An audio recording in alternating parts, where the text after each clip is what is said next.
I'm also delighted, privileged, honored, all the appropriate verbs, by the opportunity to introduce our speaker today. As you know, we've been doing a tag team of the Nusebas this week.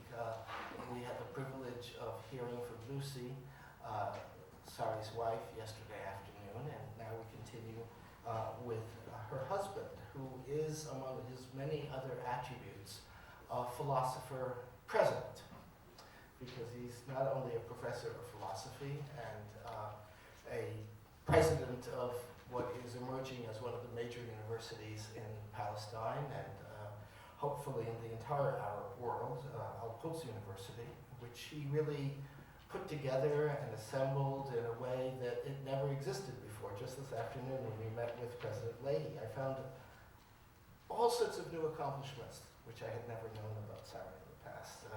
How he built up the program, expanded, established a medical school, a law school, all within the space of less than 10 years. Rather impressive achievement, particularly under the circumstances in which the university finds itself and in which Sari and Lucy and their family have been living for these many years.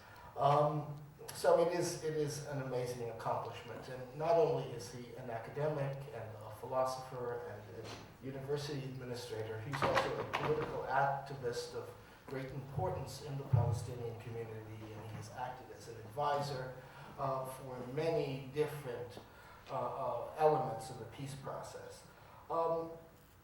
Just to finish up these words of introduction, I should note that he's currently Rita E. Hauser Fellow at the Radcliffe Institute at Harvard University, the university from which he received his PhD in medieval Islamic philosophy. He earlier had been educated in Oxford. He co-authored a book called No Trumpets, No Drums with Professor Mark Heller, now of Tel Aviv University, but formerly of the political science department at Boston College. I didn't know that. Mark had been at BC before he came to Tel Aviv. And most remarkably of all, he has been leading a petition drive, a grassroots civil initiative called The People's Voice, which he co-leads with Ami Ayalon, who is no less than the former director of the Israel Security Services. And it is a grassroots petition based on the two states, two people formula. He's lectured widely in Europe and in the United States, has received many prizes and awards. Most recently, and I'm going to be working on my Catalan when I say this, I stole this from the Radcliffe Institute website, the Premi Internacional Catalunya Award for his contributions to the development of cultural, scientific, or human values. I can't quite take that "or" in there. It should be cultural, scientific, and human values around the world.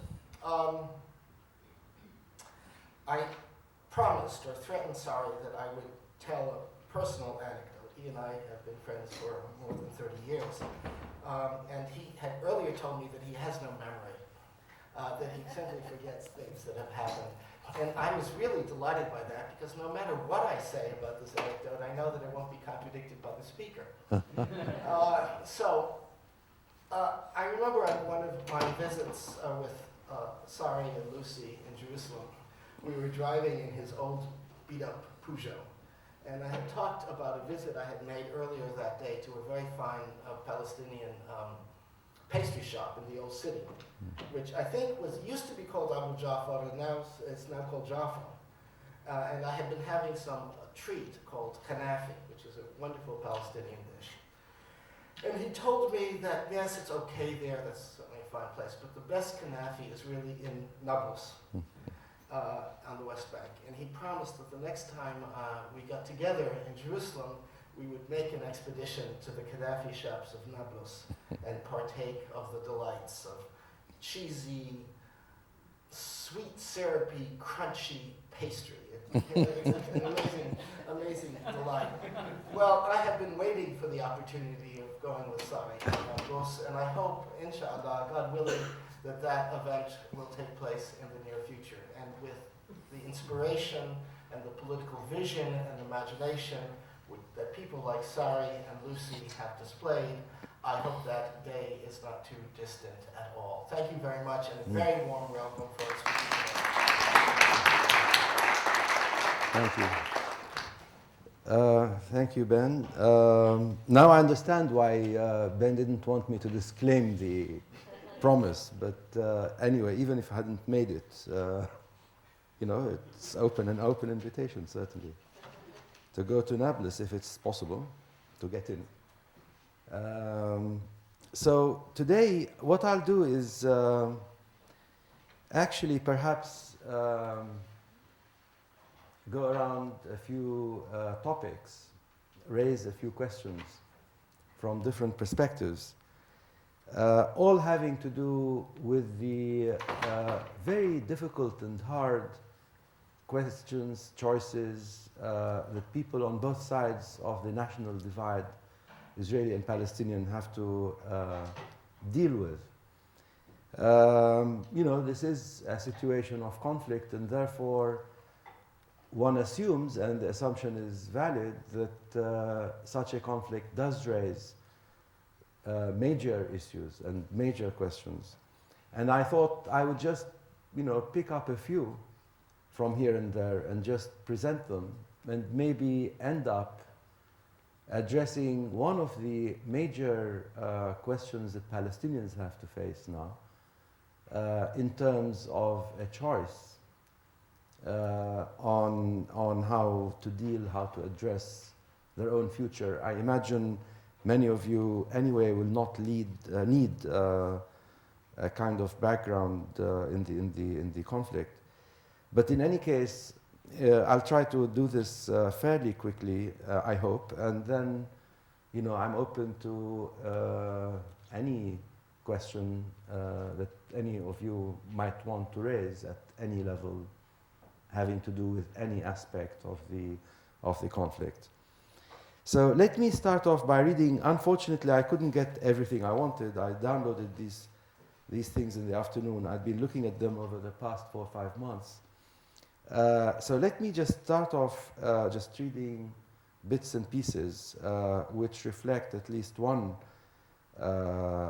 aspect of the difficult and major questions that face people who are engaged in this conflict. I'll tell you, I mean, you'll realize what this is about once I read it, so I won't tell you in advance what it is. And I have to do this to take my glasses off.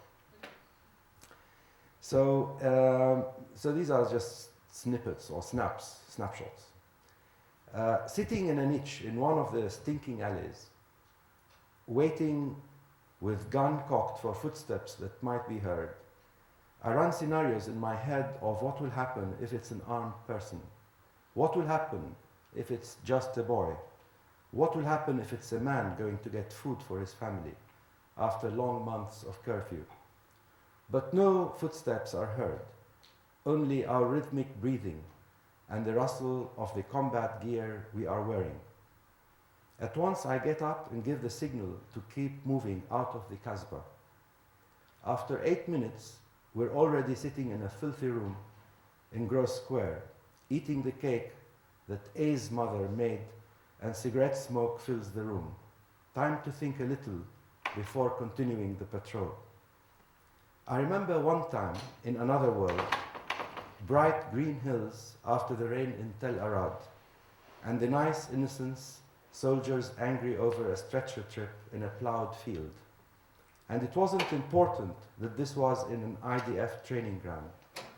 And it wasn't important that the Bedouin who had plowed and sowed knew that they might not get to reap. All that was unimportant. What was important was that we were soldiers, and we were trampling and crushing a field that had been planted with sweat and blood. And we didn't want to be that kind of soldier. And today, those same soldiers stand for 8 hours in a position and enforce a curfew for months. Those same sensitive, innocent, beautiful soldiers conduct searches and run across the roofs of the Kasbah. They destroy and shatter every shred of privacy. The same soldiers now sat on the filthy floor of the Kasbah, so far from home, on a cold night in a strange city and were silent. And we didn't want to be that kind of soldier. This is part of a diary. In another place, again we went in through gate 7, turning first to the right, to the stairwell, and I tell the officer that I was already here, an hour ago. He replies, it doesn't matter. We have to comb through the house, go up and see the family, all sitting still stunned from the bursting of the door that we had done an hour before. The company commander says, there's a suspicious door here that we have to burst open. And I approach him and quietly say, we already searched here. He says with a raised voice, there's a suspicious door here that we have to burst open, and brings the explosives. We go under the stairs, another explosion. The ground shakes under our feet, and this time the door flies 2 meters in the air and sticks in the wall. The mother started to shriek and wail, and the father inside asked if we were finished. I'm about ready to vomit, looking the father straight in the eyes. They tell me again to go to the crossroads. I go outside. We jump from roof to roof. We split up, each one to a different corner. I go with the medic, and we lie in a corner facing the closed school. I see in front of me classrooms, empty of children, just a pile of chairs and tables. I'm about to piss in my pants. In the house below me, the yelling starts. Noise of turning rooms over and searches. We go up to the roofs and enter the house of a family that I know, because I was already here 1,000,000 times in recent months. The commander says we have to blow open one of the doors, and we all move aside. There's an explosion, and the whole house shakes. It's just an empty storeroom. We move on to the next house. I'm sitting in a position, trying to keep my head down, not to dream, to stay focused. But I start to think about home. What film is showing in the cinema? And how I'm supposed to go home in 4 days to see my girlfriend and family. I'm reminded of a song by Meir Ariel, Quiet Night. And I just hope that the night will be quiet. And I continue thinking about home and how it will rain. And we will drink instant coffee, and we will look outside and see the rain that brings color. And here, it just adds a shade of gray and floods all the accumulated filth.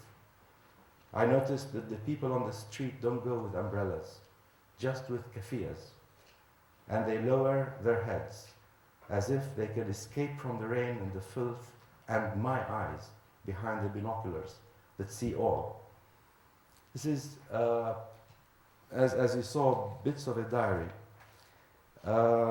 These actually, you can download them. They're all under a website called Breaking the Silence. It's an Israeli website. I think it's something to do with, I think it's called the Occupation Journal or something like this. It just goes on and on. Maybe I'll read you another one from a dialogue that took place with 2 soldiers on an incident.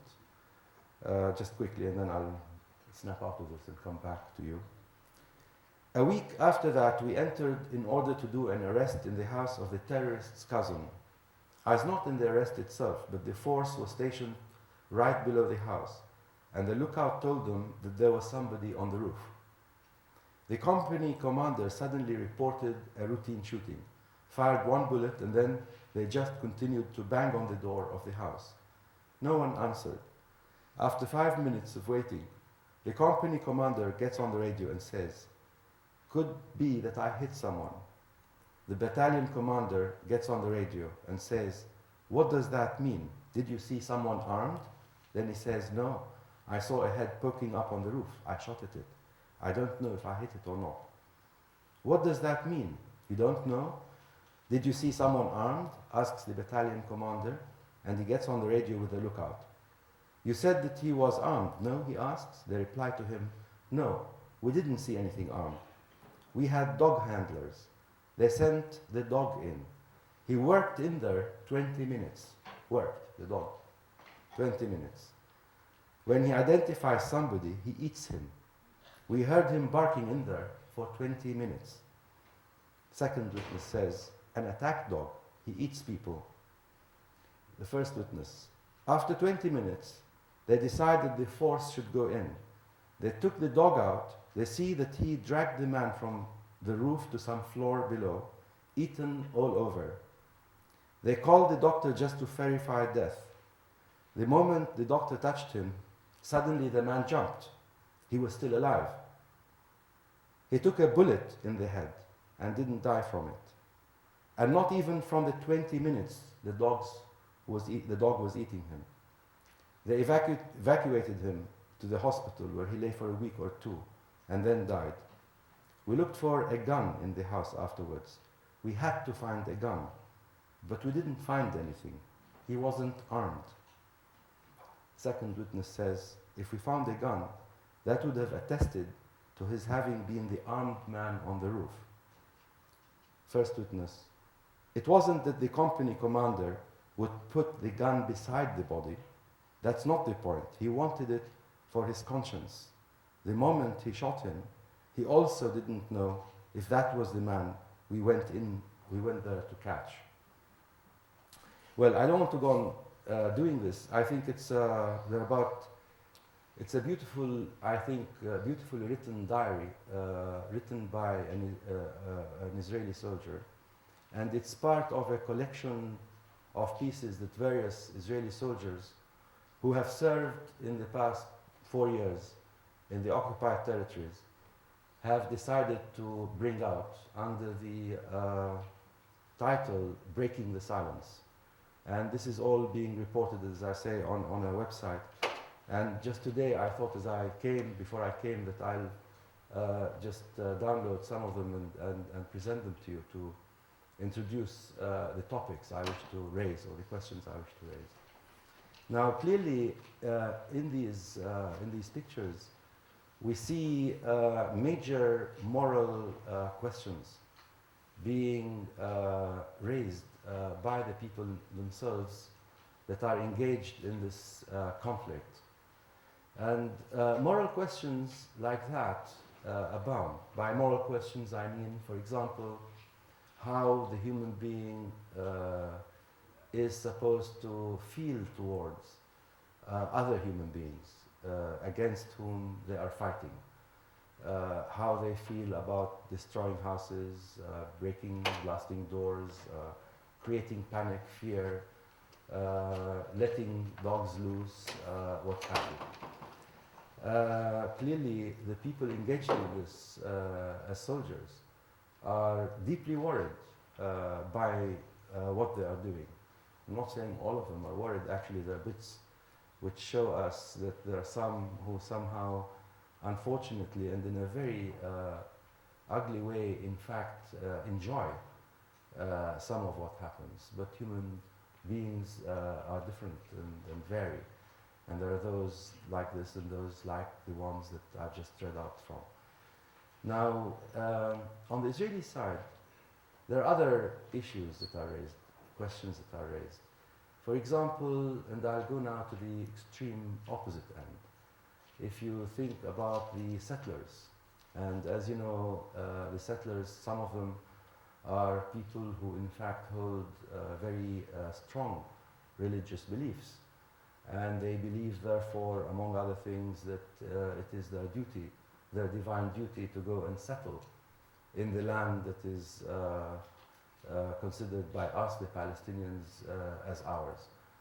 And there are just under 500,000 now of them, you may know this or not, spread throughout the West Bank and Gaza. Very often you might hear that there are only 200,000 or 300,000. Actually, if you take into account the settlers around Jerusalem, it is just under 500,000, the entire lot. Now, not all of them, of course, are driven by religious religious beliefs, but some of them are. And those of them that are, we heard recently, for instance, in Gaza, with the impending disengagement that Prime Minister Sharon wishes to carry out, we saw some of them actually wondering exactly how to oppose the decision by the Israeli government to evacuate them. On the one hand, they are bound, as they see themselves bound, to the Israeli government as Israeli citizens, and they are bound therefore to obey the instructions of the Israeli government to evacuate. On the other hand, they seem impelled by another force, this deep belief, religious belief, that it is their duty, their divine duty, to in fact settle. Now, I'm not specifically referring to Gaza. I don't know about whether God in fact asked them to go over there in particular or not, but you get my meaning, that there is a kind of belief among some settlers in some areas that it's actually contradictory to one's divine duty to leave. And so what does one do in this situation? Does one accept an order or an instruction from a government to pack up and leave, or does one insist on going ahead with implementing a practice that he thinks or she thinks is in fact ordered or informed by divine rule? These are again, this is again another area of moral, I think, confrontation and struggle that takes place among human beings, between them, in the context of our conflict. There is indeed the whole business about occupation, and the whole business about the nature of the Jewish state, again from the Israeli side. Is the occupation of another people something that in fact is morally acceptable? Even accepting or taking into account this divine ruling that we have to settle the land, the question is raised, is the occupation of another people acceptable? Is it consistent with our moral or our religious beliefs? The occupation, that's to say, of another people, their disenfranchisement from rights and so on. Is it something that we can stand in? Clearly, many Israelis, as you know, feel that this is something that is unacceptable, and that it is from the point of view of moral perspective that they feel that Israel should therefore withdraw from the occupied territories, allowing the Palestinians to have their own state. Not all of them think like this, but quite a few think in this way. And some others think, no, we should continue to stay there because of the divine ruling or divine beliefs that we have or hold about holding on to those territories. Then the problem itself about the nature of the state. As you know, Israel is conceived to be a Jewish state, a state for the Jewish people. One of the first laws that the Knesset was able to pass was a law that law of return, whereby Jews are in fact allowed to, from wherever they are, to come back to the state. Now, how does this quite sit with the fact that you have, for instance, by now 1 million Arabs who are Israeli citizens? To what extent can those Arabs in fact have fully equal rights within the Jewish state? It's a major problem. Is the primacy there to be accorded to the principle of democracy, or is the principle to be accorded there, should it be the principle having to do with the Jewishness of the state? You realize it's a little bit difficult. It's not, for example, like the United States, where you can belong to different religions, you can indeed belong to different nationalities, but everybody can still be equal in theory before the law, and this is what democracy is all about. In the context of Israel, this is a problem, and it's a problem that faces Israelis and Jews in particular, not only in the current period of time, but looking into the future, across a future time.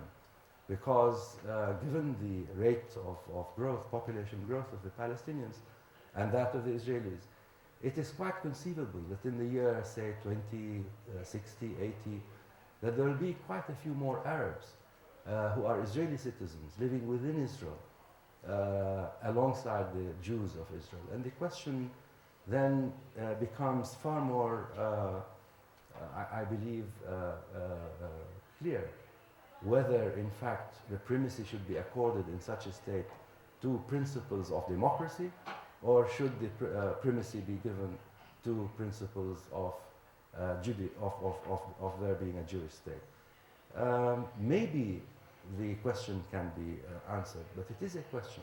And it is a question that, in fact, has bothered Israelis, or many Israelis and Jews on the Israeli side.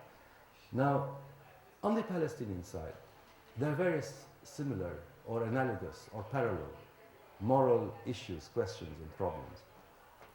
For example, starting with the question of the use of violence or resistance.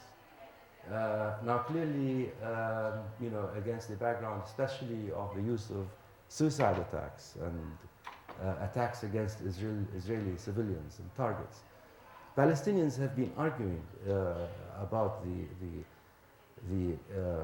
issues or the questions that this raises from a moral point of view. Some Palestinians think that it is morally acceptable to go out and kill Israelis, not just left, right, and center, but young, middle-aged, and old. In other words, some Palestinians hold that there should be no distinction between different kinds of Israelis, whether they are Israelis who are armed, or Israelis who are not armed, Israelis who are children, Israelis who are not children. Those Palestinians, for example, will argue that an Israeli child today is a child, but they shouldn't be regarded or seen only in the context of their present-day age. They should be seen or be regarded in the context of their entire lifespan. And regarded in the entire lifespan, such a child one day is going to be a soldier. And so for us, even though he be a child today, he is in fact an acceptable target for attack. So there are people who argue like this. People who, on the other hand, will raise the question of whether it's acceptable to hit at Israelis within Israel, or only acceptable to hit at Israelis within the context of the West Bank Gaza, the West Bank Gaza being the occupied territories.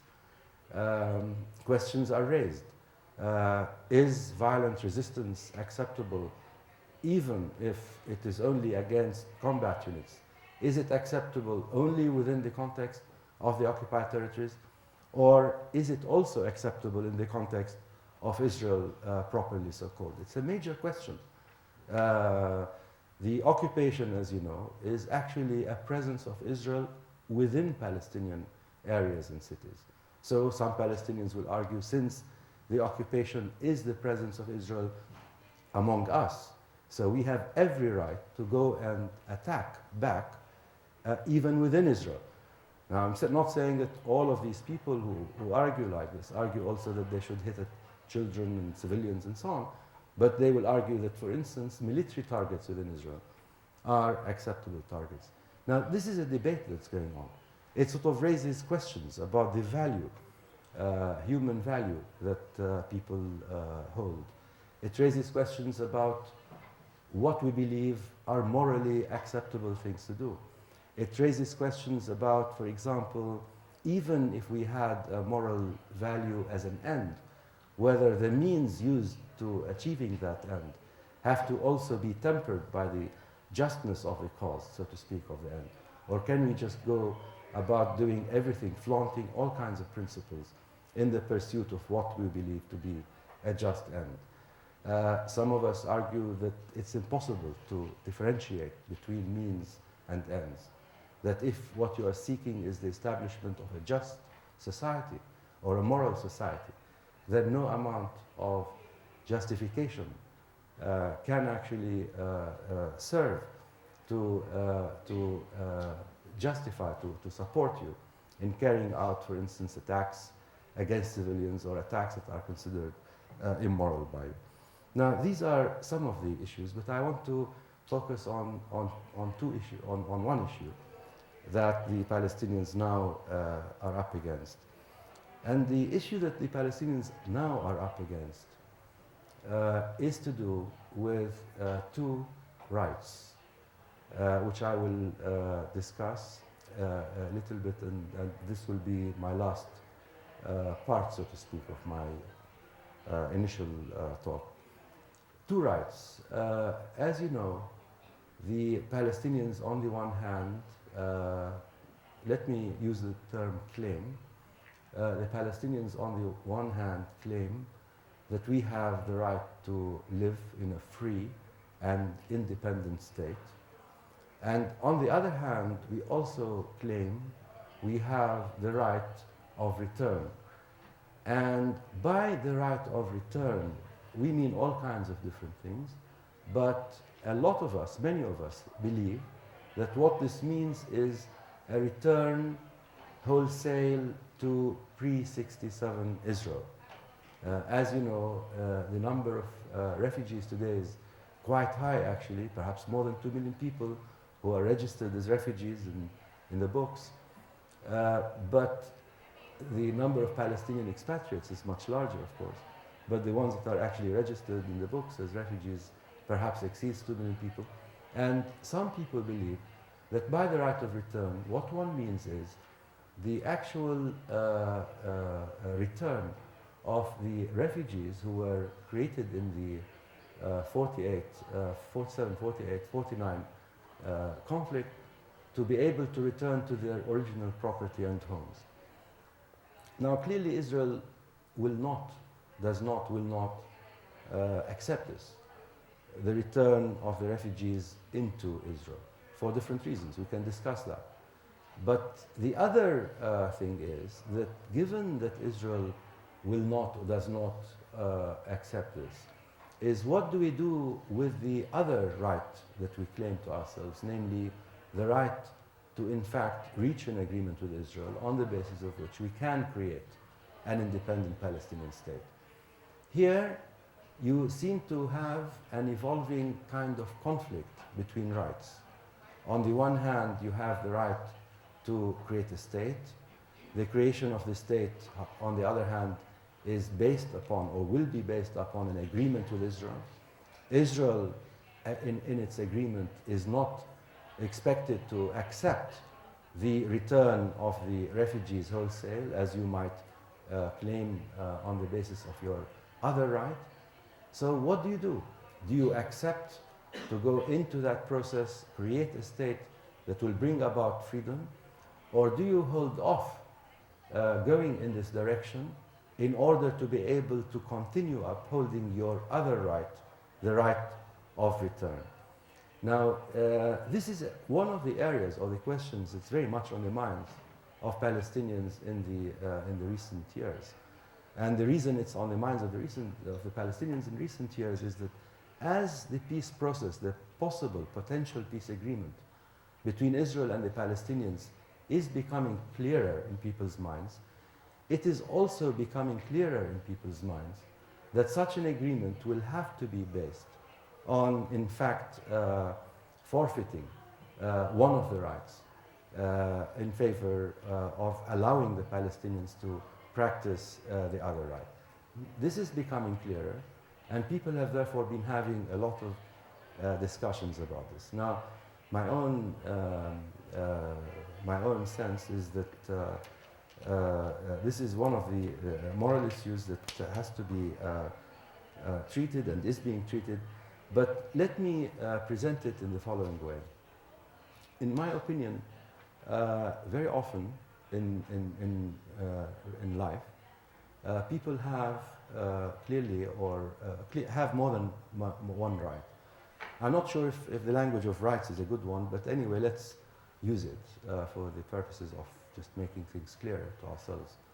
So you have more than one right. Very often, it's a normal state of affairs that you have more than one right. And very often, as you come about in order to practice one of those rights, you have to forfeit, by definition of the circumstance, the ability to practice your other right. For example, let's begin with something similar like, easy like, for example, you have the right to do one thing. Say, go to, where are you going, Ben, today? Madison. So Ben has the right today to leave us at some point, rush off to Madison, pick up a plane and go there. He has that right, clearly, but he also has the right to decide to stay here. He has also the right to stay here. He has the right to go to Madison, and he has the right to stay here. Nobody will tell him that you don't have the right to stay here in this hall or in Boston College. Now, but suppose he decides to stay here. If he were to decide to stay here to practice or practice this right of staying here, he, by definition, actually is going to forfeit his other right, the right of getting to the airport, getting on the 7:30 plane, is it to Madison, 7:15, and reaching Madison. And in other words, it seems to me, therefore, this is just a simple example. I can go through various examples. You can probably go through various examples. But I can go through various examples, including ones in which force is used or in which force is a factor in making the choice, to show, in fact, that very often one has to make a priority list and one has to make a decision. And as one goes about making a decision, very often in choosing, for example, to pursue the implementation of one right, one has to forfeit the full implementation or the implementation in its full form of the other. Now, in this particular case, return and statehood or freedom, I mention this because I personally was involved, still involved in a controversy about this. This is why I raised this particular point. In raising this particular controversy issue about freedom and return, what we have is a situation like this. The Palestinians, on the one hand, can, in theory, uphold the two rights. They can say, we wish to uphold both rights. Both rights are ours, whether by nature or by law or what have you. They can say, we have the right of return, and we have the right to live in freedom. Now, the problem is, upholding those two rights in this way, in this context, will probably mean, to all intents and purposes, given the fact that Israel will not agree to them, and given the fact that it's not only possible to bring about an agreement if Israel is part of this agreement, it will mean basically that those rights will continue to be upheld verbally, but actually on the ground, on the one hand, the actual right of return will not be implemented in the foreseeable future, or any kind of logically foreseeable future.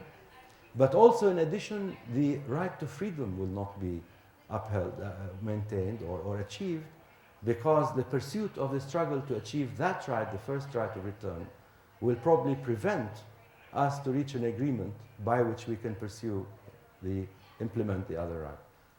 Now, on the other hand, if the Palestinians were to choose the right to freedom, I think it is clear that on the one, and assuming that Sharon or the Israeli government or Bush behind the Israeli government will push in this direction, it is possible to conceive, at least in the foreseeable future, theoretically at least, that the Palestinians will be able to implement the right to live in freedom, that's to say in the context of a free and independent state. There are conditions for this, of course, but it is conceivable that this can happen.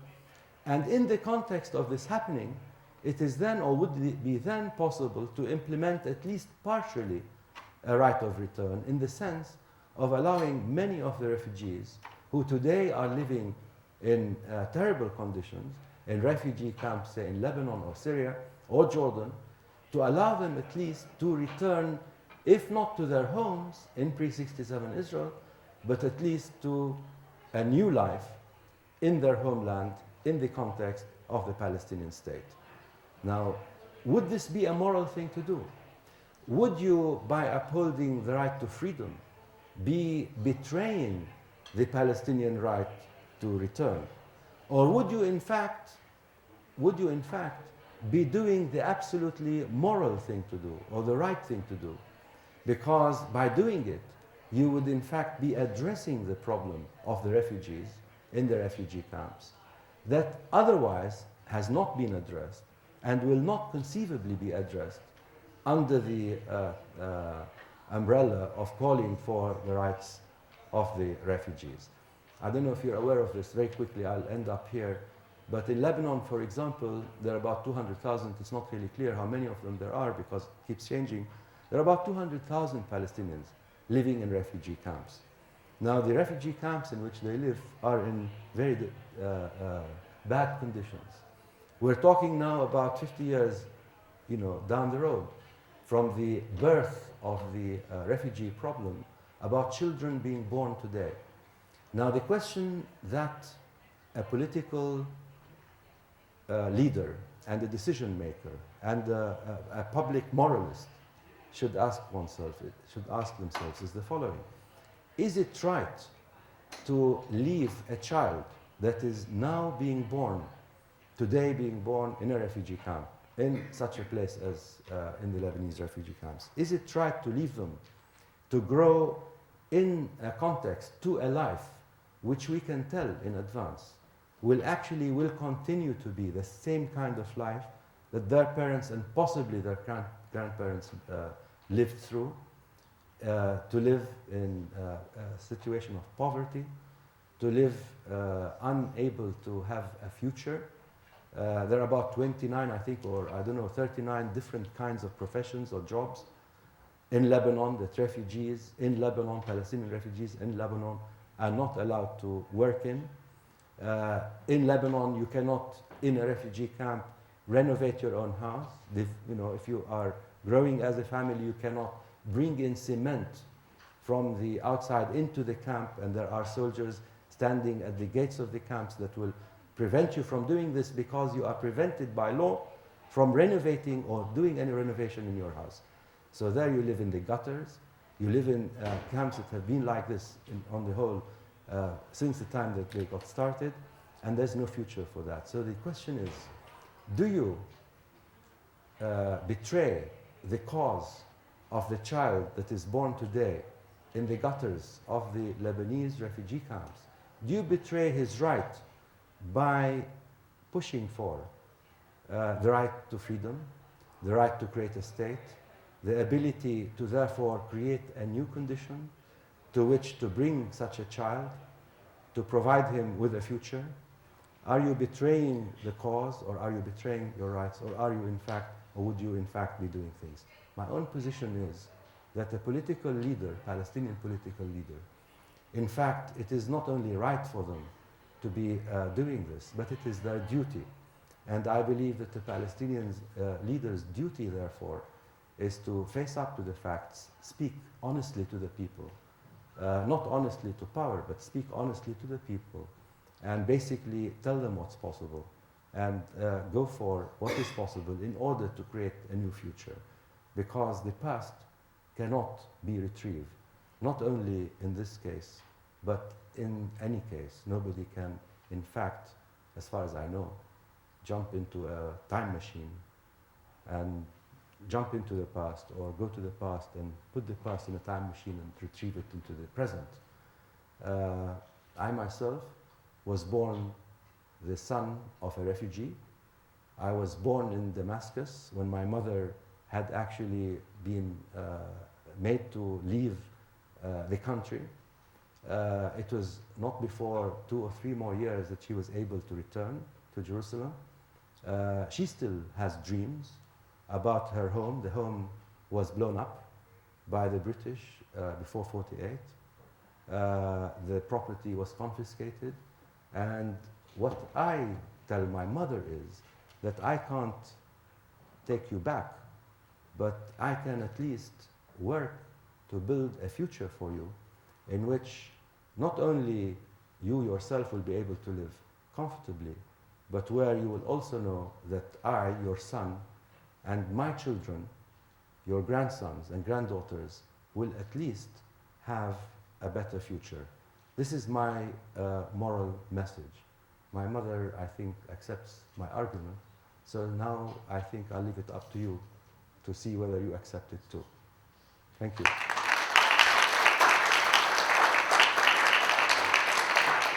I realize that I spoke a lot.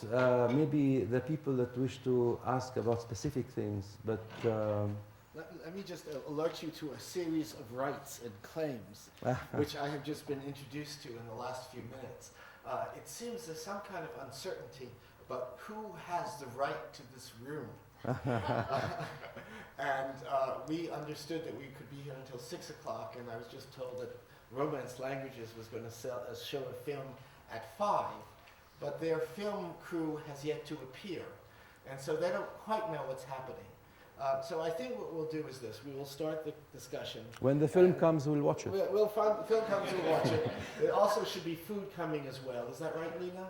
Do you want to bring it in here or outside? Maybe have it outside because we may have to move out there. But there's one thing I was remiss about, and I have another obligation, not simply a right, which is to thank again the people who've made this possible. In addition to the Middle Eastern and Islamic Studies program, I want to thank the Theology Department, the Interdisciplinary Minors Program, Women's Studies, International Studies, the Jesuit Institute, Presidential Scholars, Peace, Faith, and Justice, and the Fine Arts Department, all of whom contributed to make this possible today.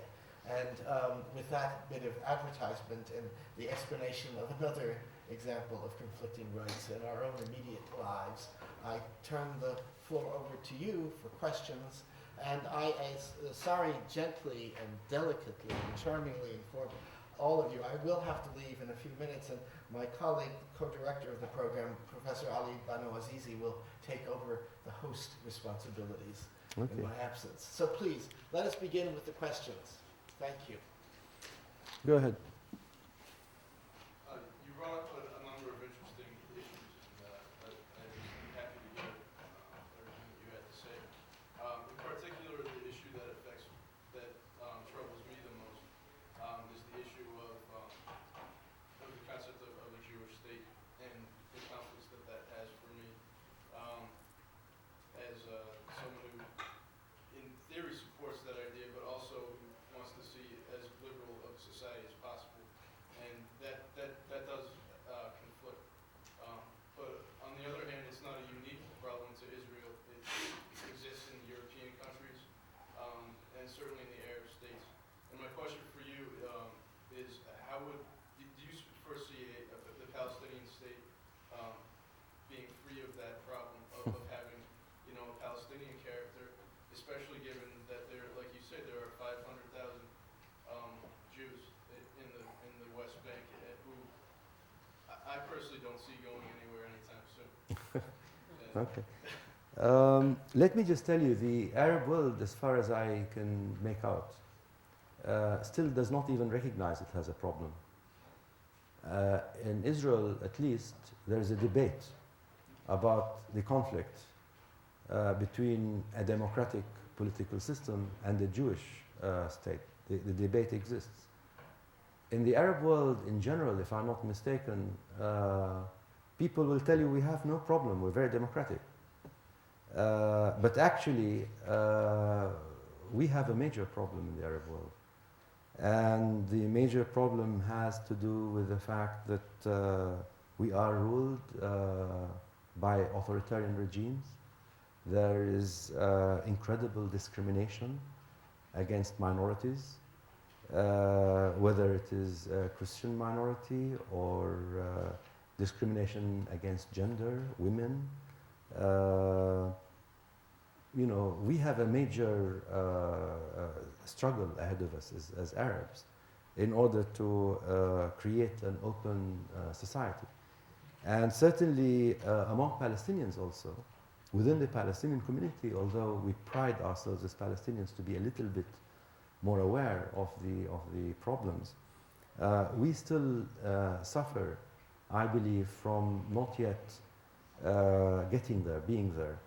A lot of us, for instance, in the writing of the Constitution in the last few years, who are trying to draw the outlines of what would be an open, tolerant, liberal society, still are worried about the way this might evolve. But there's a major difference, nonetheless, between the problems we have and the problems a Jewish state has. And the problem I tried to explain, but I'll try to do it again, has to do with the fact that it's not easy or clear, for example, what would constitute, being Jewish and becoming Jewish. You can come to the United States if you are a Buddhist. You can apply for residence permit if you're needed for something, and or a work permit, and soon afterwards you can become a citizen of the state. And this is a hodgepodge of backgrounds, which gives the United States actually a major source of distinction. But with the Jewish state, that's not possible. You can't sort of become a resident, apply if you're not Jewish, and then hope to become a citizen of equal rights. And the Arabs in particular, for instance, the Arabs in Israel, have had problems about this. I mean, you probably are aware, for about 20 years since the establishment of Israel, for example, the Arabs weren't given any rights at all. And only after 20 years did rights begin to trickle down, and they still have a problem. The problem with the Jewish thing has a problem of its own, because Israel was conceived as a kind of answer to a Jewish problem that exists still today, but existed then, primarily in Europe, of anti-Semitism. And in response to, for example, such major catastrophes and human violations as the Holocaust. And the idea was, you create a Jewish state in order to protect the Jewish people now or in the future from any infringements on Jewish life. But as you do this, in the context in which it exists today, where you already have 1 million Arabs, where actually also it is not clear that the Israelis will be able to disengage from the West Bank, Gaza, although of course there are moves in this direction, but it doesn't look like they'll be able to disengage. So a situation in which you have 3 million Arabs in the West Bank, in Gaza, 3 million, 1 million Arabs in Israel, that's 4 million, in a country between the river and the sea that has, I don't know, 5 or 6 million. It's just hard, looking ahead. Most demographers will tell you that in 10, 20 years' time there'll be more Arabs. And so how do you deal with this if you want to create the kind of Jewish state you want? It's difficult, it's hard. Now the Arabs don't want the Arabs would like to have an Arab state, just like the Jews would like to have a Jewish state. And that is a problem. That's why the idea of an open state, multi-religious or multinational, today is not so appealing to people on either side, because the Arabs want to go the full way to creating their own Arab state, and the Jews. But who knows? By default, in spite of ourselves, you might find ourselves 10, 20, 30, 40 years down the road having actually to put up with, in the end, what will be the best option for both peoples. One state. Yeah, go ahead. Is it true that many of the Israeli Arabs are not allowed to buy land, they're not allowed to build, that much of the land that's sort of state-owned land cannot be sold to any Arab, even to a mixed couple, Arab and Jew or Arab, and that therefore many Arabs are leaving both the Israeli Arabs as well as the West Bank Arabs, whoever can, is leaving because the situation is so dire in Israel that they can't expand, and of course dire in the West Bank because of it. Well, yeah, I was saying that the situation in Israel for Israeli Palestinians, Israeli Arabs, is not really very comfortable. Now, Among other things, for example, the zoning areas they have for their own towns and villages are very restricted. It's very hard to expand those zoning areas in order to account for the demographic expansion of the populations, among other problems. And of course, that is the only land they have access to in any case for building. There are problems. There is emigration, primarily from the middle class and from the Christian community. The Christian community in Palestine, Israel, has been going down, the percentage, over the past 40, 50 years. A lot of Christian Palestinians now are in Latin America or in, I don't know which parts of the world, and they originally would have come either from Israel or from Palestine, from the West Bank. You know, if you look at a city like Bethlehem, for instance, you'll find the Christians form only a minority there. I believe in the entire country they only constitute something like 2.5% of the population today.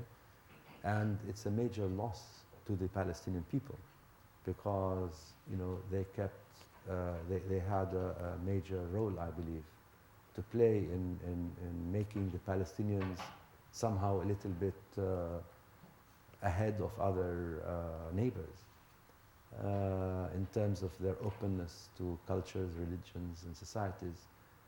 Indeed, in terms of the tolerance that existed between the different groups of religion. But there's definitely a migration. There's been a migration for many years. For different reasons, basically, yes, the dire conditions. But nonetheless, the Arab population is expanding, and you know, at an immense, I think, I can't remember the rate now, I think something like 4% population rate of growth, which is, and in Gaza, the highest of anywhere in the world. It's packed with people. It's more than 1 million people today. You know, it's a tiny patch, and it's packed with people, which explains why Sharon wants to rush off from it. You know, he probably, you know, would have paid the people in Gaza to let him disengage because it doesn't make any sense for him to be there, or for Israel, which is not the same in the West Bank or Jerusalem.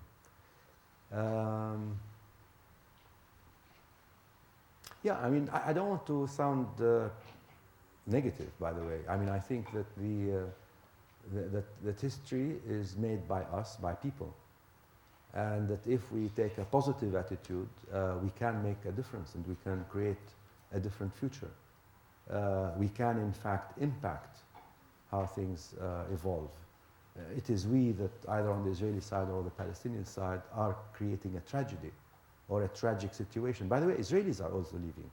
I mean, a lot of Israelis are leaving because it's not quite, you know, what they like to see as a country that they belong to.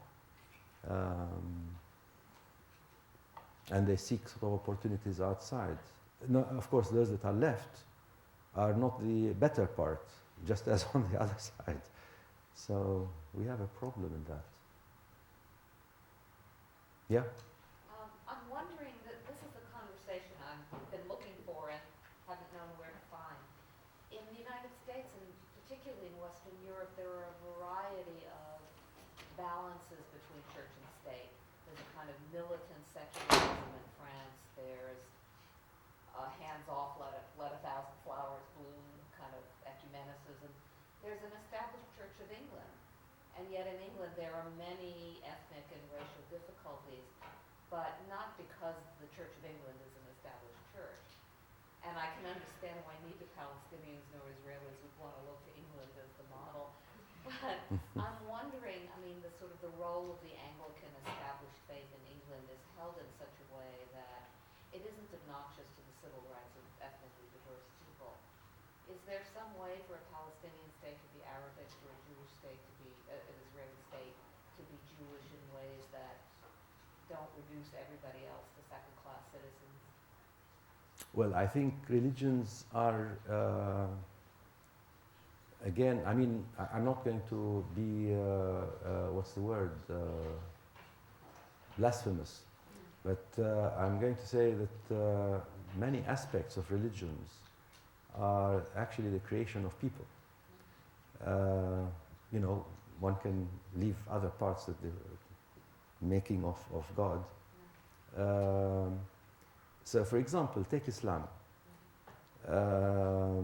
Islam, can be interpreted to be a decent religion, one which allows for tolerance, for creativity, for openness, and it can be interpreted in such a way, actually, also, to be repressive, oppressive,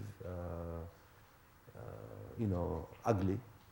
And unfortunately, the trend that is evolving in Palestine, but perhaps in the larger Arab context, the Muslim context, is the uglier face of Islam. That's actually the making of the people, not of the text necessarily.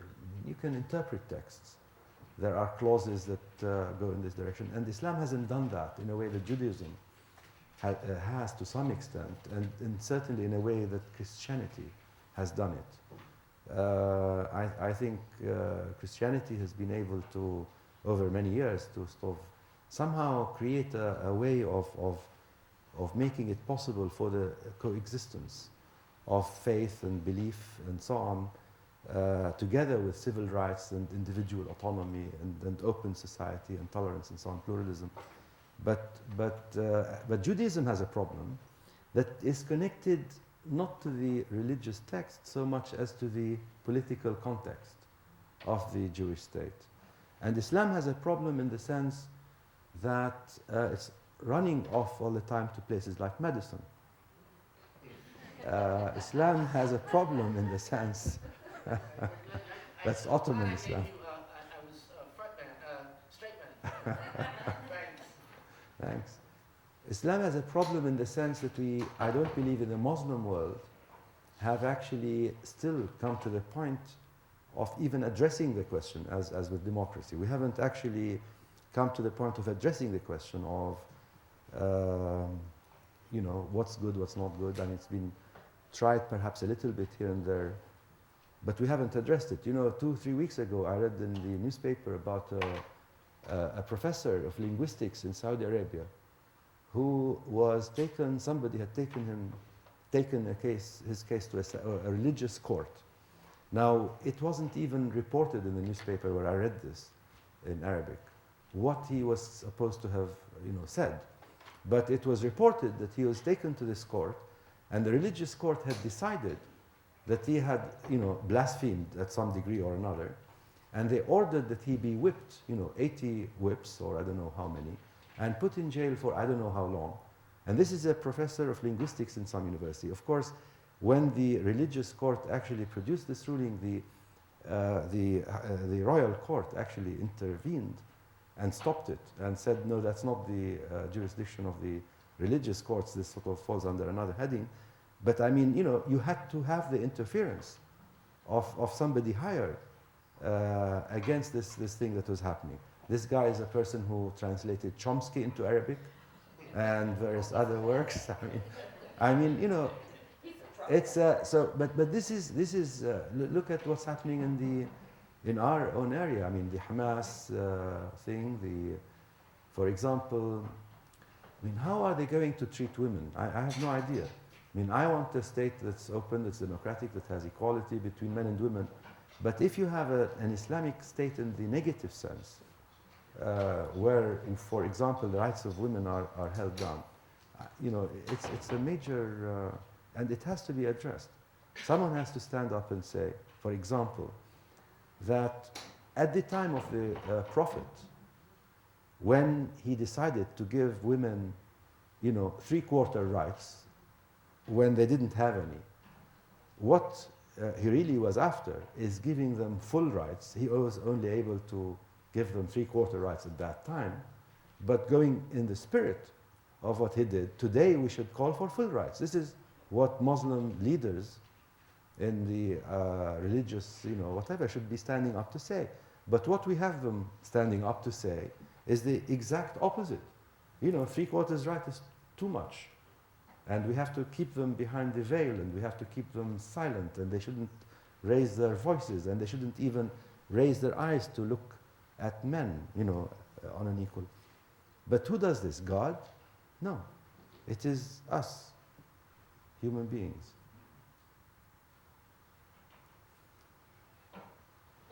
Yeah, go ahead. You're just raising a new question for me I really had never thought about before. Can you speak at all to what might happen among the Palestinians if they had a state between Christian and Islamic communities? I don't think like Lebanon. I mean, I don't think the Palestinians are or have the kinds of frictions, religious frictions between them, like, for instance, in Lebanon. For political reasons. I mean, Lebanon had a political reason. So I don't actually foresee friction between the Muslims and the Christians. All I see is a kind of shrinking of the Christian community. Also shrinking actually of the other communities, you know, who are nominally Muslim in Palestine, for example. And just a takeover of extremist, you know, I mean, if that were to happen, of extremist Islamic, I mean, suppose Hamas were to take over, for example. Are you saying if it became when Suppose it became a replica of, the state? sorry? You're saying a Palestinian state would be dominated by extremists? Is that Not necessarily. Nothing will necessarily happen, in my opinion, in a particular way, because I believe we make things happen. And, you know, it's quite possible for us to, in fact, create a state that's very democratic, very open, tolerant, and so on. But, you know, in case this doesn't happen, and in case another scenario unfolds, for example, takeover by extremist Islamist groups, even in this case, what I'm saying is that I don't expect there will be sort of fighting or friction between Christians and Muslims, more likely between Muslims and Muslims. Muslims who are more extremist and Muslims who are less extremist, who are more moderate, but not between Christians and Muslims. And historically, I think the relationship between Muslims and Christians in Palestine has actually been very good, historically. I mean, you know, I only found out I'd been going to a Christian school in retrospect, I think, after I'd graduated from it. I mean, you know, it never occurred to me as I was growing up, going to this school, that actually I was going to a Christian school. I was, but it never occurred to me. I just assumed my parents had sent me to this school because it was very close to the house. It was very good. And you know, I was taken to church or whatever, to the cathedral every Thursday, for instance. But it sort of seemed to be part of my upbringing. And I only really began to open up to the fact that this was a Christian school as opposed to anything else much later. I mean, I'm still naive, but I certainly was more naive then. but we don't have this, I think, as in Lebanon, certainly there's a problem. A political problem, yeah. Not sure if, yes, I think there's a gentleman over there. Yeah, can you just talk a little bit about the prospects for peace with the changing of power from Arafat to Abbas? Well, I think it's worsening prospects with the change. I realize that the accepted opinion is that once Arafat has gone and is dead, and we have Abbas, things will now be easier to reach peace. I hold the opposite view. Not very fashionable, but I believe that with Arafat, things would have been possible in a way that now with Abbas, they're going to be far more difficult. And one of the reasons I say this is that I'm not saying that Arafat was a great guy, but he made many mistakes, full of mistakes, and certainly didn't actually go about getting us a state the way he should have. But I think with Abbas, who's a far more efficient person, and far more, less corrupting, and so on and so forth, and more committed perhaps. It's going to be hard because he doesn't have it in him to lead in that direction, and he seems to be in need of people to be with him. The other factions, for instance, in Cairo, when they went and signed that agreement. On cooling things down between the various Palestinian factions, which was sort of hailed in the States and elsewhere as a major step forward. I felt this was actually going to put the brakes on Abbas being able to push full steam ahead to reaching a conclusive settlement with the Israelis. And that, from now on, we are more likely to be seeking an interim arrangement, just as Sharon on the other side is actually being driven, I believe, today simply to seek an interim arrangement. From his point of view, a sort of security regime. From ours, it will be a kind of, some kind of arrangement. And at the expense of a two-state system, a two-state solution. Because unless people leap today, jump to a final status negotiations, unless they do it today and conclusively, we will be going round in circles and sinking into the path, the irreversible path, towards a South Africa, to begin with, very openly, apartheid, and later maybe 50, 60, 70, 80 years further on, perhaps, hopefully, once again, a liberal, a free state for Jews and Arabs. But I'm not so hopeful about Abbas. Yeah. Well, I have a general question and a specific question. Which one first? The general question Okay. first. So the two-state solution that you outline, of two states living eventually in mutual respect and perhaps even with various kinds of cooperations, is something that is possible to imagine. Mhm. But over the course of a long time, even though, as you painted, it is easy to see that it would be in the interest in some ways of both sides, but yet that hasn't come to pass. I think that what you talked about, the idea of betrayal in terms of abandoning the right of return, suggests what it would be for some Palestinians to give up in order to accept the possibility of this kind of outcome. But the general question is, what do you think have been the things that have held this inability to move to that in place? But perhaps more important, rather than historically, because so much has changed even over the last few years, what is now holding that, and what is standing in the way of the people who, as you have outlined, see this way? Our leaders, on both sides. Now, why do I say our leaders? Because if you look at the polls, you find that both in Israel, as well as in Palestine, in the Palestinian areas, a majority on both sides are willing to support a two-state solution, more or less fashioned along the lines that everybody knows. A majority.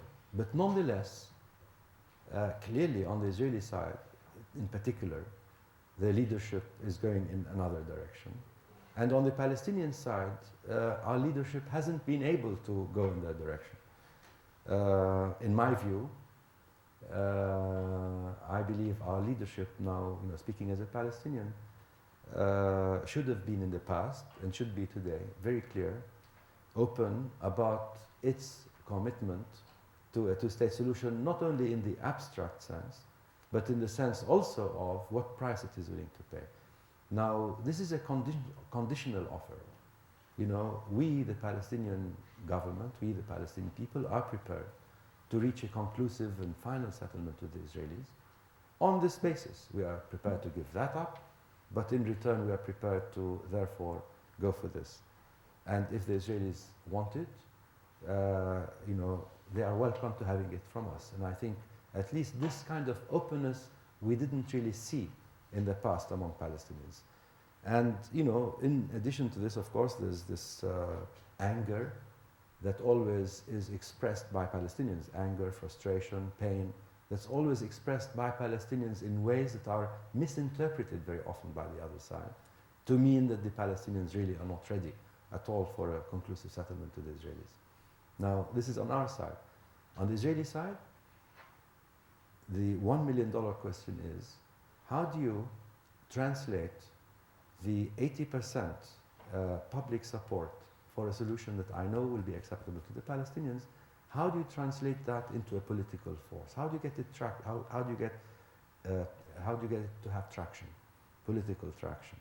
Because today, on the one hand, you have that attitude, that readiness, but on the other hand, you have a Sharon as a leader in the leadership that's clearly made up his mind, I think, probably, I mean, this is how how I see it, to go for what I called earlier a security regime.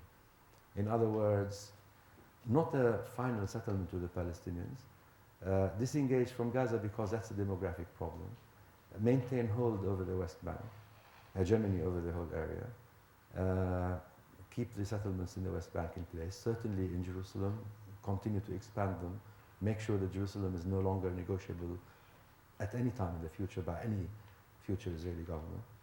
And indeed, going in the direction that will prevent a two-state solution, in fact, after he goes. We're going through a time now where we know that the line will be crossed between a phase when it is still imaginable and possible to come up with a two-state solution, and the phase where it no longer becomes possible. Now we know there is a line, we don't know where it is, we don't actually even know, I don't know, if we've already crossed it. Sometimes you might cross it without knowing. And we might have crossed it already. Already maybe it's already too late. We're not sure. But I think in any case, Israelis and Palestinians have to put everything they have in their power to try and reach a settlement, as if the line has not yet been crossed.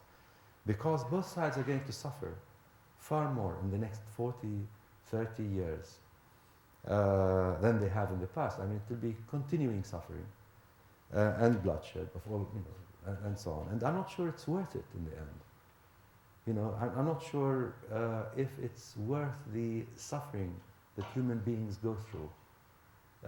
100 years of bloodshed, of pain, of misery, of this, of that, and in the final analysis, only to come up with some kind of normal existence, because that's what people want. People want a normal existence. Film. This is my distinct pleasure and honor to thank you for 2 days with Mrs. Useva of very enlightening sessions for the Boston College community.